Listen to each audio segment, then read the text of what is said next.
Okay, so this problem seems really difficult because the prisoners aren't able to communicate to each other. So they're going to have to figure it out just from the information that the other person decided not to guess. So let's work through how this might happen. So the first day of this, the captor comes to prisoner A's vault and asks them, do you want to take a guess? Now, even just with their original total of coins, the prisoner A might be able to make a guess.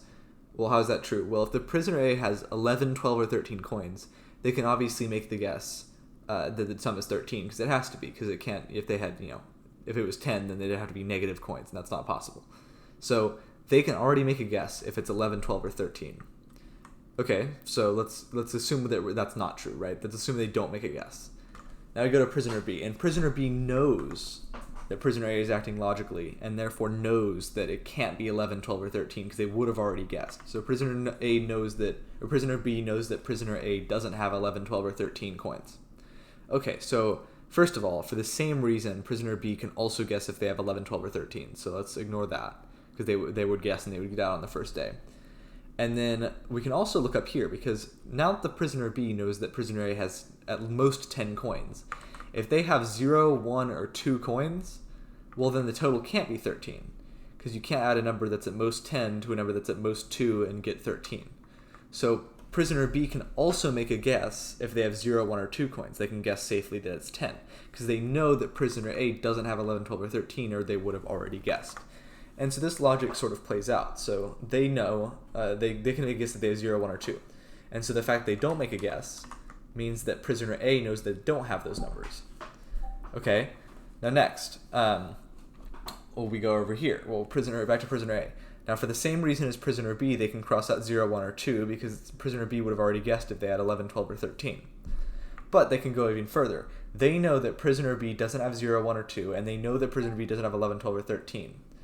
Now how does this help them? Well, if they had 8, 9, or 10, right, then in order to make a sum of 10, they would have to add 0, 1, or 2. Which they know prisoner B doesn't have, right? Because prisoner B would have already guessed. So if they have 8, 9, or 10, they can safely make a guess that the answer is 13, that there's a total of 13 coins. And so let's cross that out, because we're going to continue the game. What I'm doing by crossing out here is I'm saying if we get one of these situations, the game already ended, so we're sure that it works out. Whereas we're going to keep going and seeing if it does work in every situation. Okay, so we're back to prisoner B now. For the same reason as prisoner A on the last turn, they can cross out 8, 9, or 10. If they had 8, 9, or 10, they can safely guess 13, because they know that prisoner A can't have 0, 1, or 2. Okay, so what else? Well, let's look here. Prisoner B knows that prisoner A is between 3 and 7 coins at this point. And that's a very small range. And so if prisoner B has 3 to 5 coins, well then there's no way you can make 13, because the highest number here is 7, and the highest number here in this range, just this range we're looking at, is 5, right? So prisoner B can safely guess that the total is 10 if they have 3, 4, or 5 coins. So let's cross this out. And you can see we're kind of going back and forth here. Now for the same reasons, prisoner A knows that will also guess if they have 3, 4, or 5 coins. And they know that prisoner B doesn't have 3, 4, or 5 coins. Now let's look at this. We're very much down to an easy guess here, right? Because prisoner A knows that prisoner B has 6 or 7 coins, and they know that they have 6 or 7 coins, or they would have already guessed. And so it's very simple now. Obviously, the total has to be 13. It can't be 10, because you can't add these numbers to get 10. And so it turns out that by just the 5th iteration, not even of the whole loop, but just the 5th do you want to guess, the 5th time the captor asked that, you can already unambiguously figure it out without any lucky guesses.